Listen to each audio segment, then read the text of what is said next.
Wacha nimpatie mama wetu wa kaunti, Mama Faith Getau, awasalimie.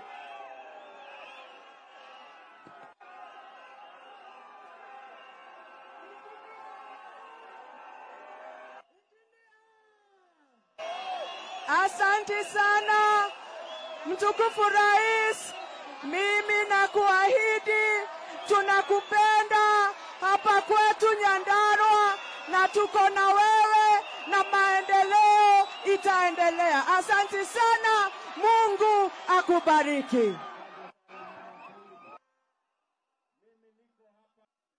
Wa Kiunjuri, mbunge wa kutoka kule Laikipia, awasalimie.